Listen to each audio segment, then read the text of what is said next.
Hey everyone! In this video, we'll be covering the Conversations tab. Once you click on this, you'll see different sections here.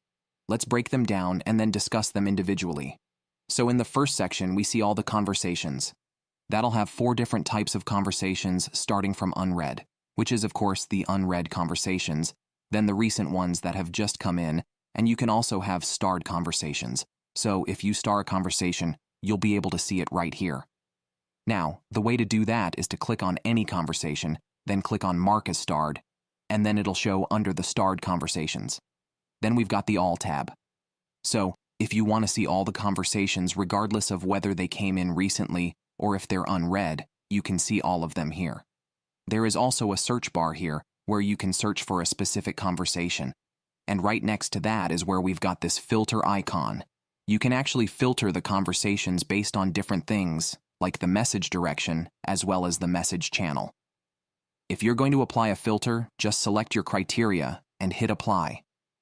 And if you want to go back and clear the filters, just click on that one more time, click on clear filters, click apply again. And that's it, the filters have been removed. The section to the right is the view pane, where it maximizes the selected conversation. So when I select one, it shows the phone number on the top. There are also a few options like archiving it, starring the conversation, marking it as read, or even deleting it. You'll also see the activity type drop-down selection, but I'll jump into that a bit later.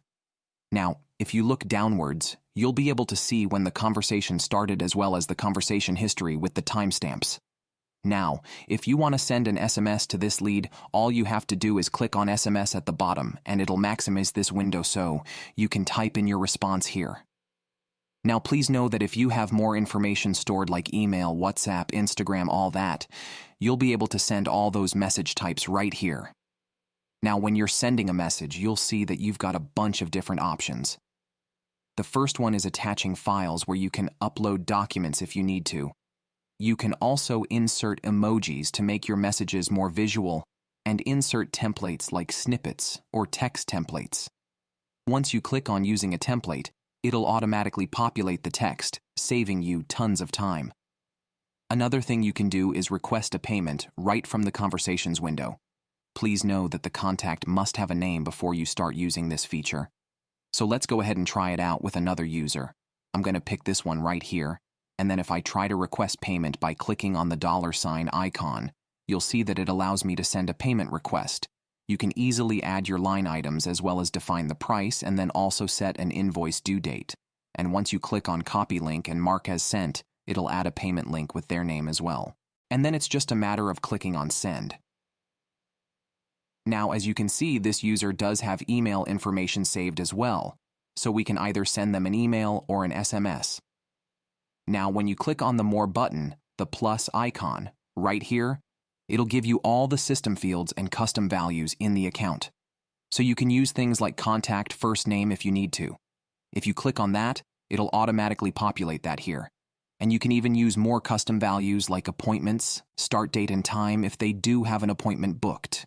Now, when you want to send a message, you can either send it right away or you can click on this timer icon and it'll allow you to schedule your messages, which is pretty cool if you need to send it at some future date and time. Alright, so now if we have a look at the right sidebar, we've got these 3 little icons here. Starting with the first one, we've got contacts. So when I click on that, it'll actually display the contact information of the lead you're talking to. So you can see multiple details like their contact information, their tags, as well as what workflows they're currently in. You can also add or edit their name from here if you need to. Then if you click on the calendar icon, this is for appointments. If you want to book a person right away from the chat, you can click on Book an Appointment. And then it'll bring up this pop-up where you decide what calendar you want to book them in, and then you can also put in the appointment title, like a discovery session, and then decide the date and time. Once you're satisfied, just click on Book an Appointment. And then it'll generate an appointment for that person. After successfully booking the appointment, you'll start seeing them under upcoming appointments. You might also notice that the appointment details updated and will also be mentioned in the conversation history. No need to worry because this is not what's going out to the customer. This is an activity type. So now back to the activity type, drop-down selection. So if I click on that and I filter it only for the SMS, you'll notice that now it's only displaying the messages that have gone out. Clicking on all will show you the activities as well. And anything that is marked with this icon is just an activity, which is for your view only, and it's not being sent to the customer. The only things that will go out are the messages or emails that would be a part of the automation sequence for booking an appointment. The last option in the sidebar is the opportunities icon. Let's say you want to add them to an opportunity or a pipeline. Clicking on that will give you this pop-up where you can actually decide what pipeline you want to add them to, as well as decide the stage. So let's say if you want to move them to booked appointment, you can do so. You can also define the value, assign owners and followers, and also add some more information like tags, business name, and opportunity source. Another option is to add or manage fields. You can also add custom fields to these opportunities. So if you click on that, it'll actually take you to the custom fields menu. And here, let's say if you want to add another field, which is not in the system right now, you can do so by selecting the type of input you'd want.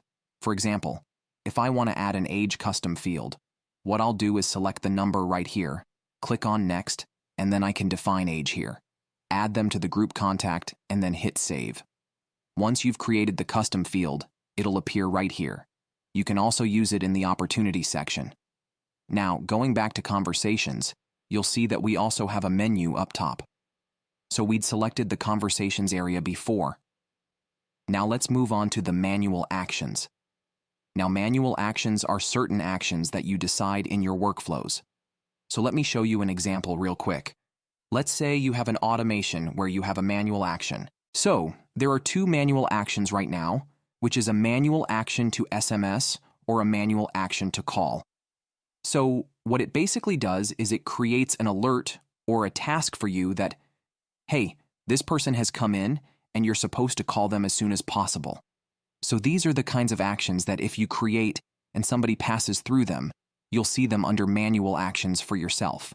So let's test it for one of our users. And I'm going to hit test right now. And let's see if it does appear in the manual actions. So if I head over to manual actions right now, it has created a manual action for me that this person is supposed to be called.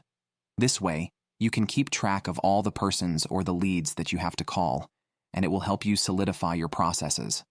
Then, we have templates or snippets, where you can actually create text or email snippets. Start by selecting an option, and the first thing you have to do is name it. Then, type in the text that you want here. You can also use custom values here to personalize this message.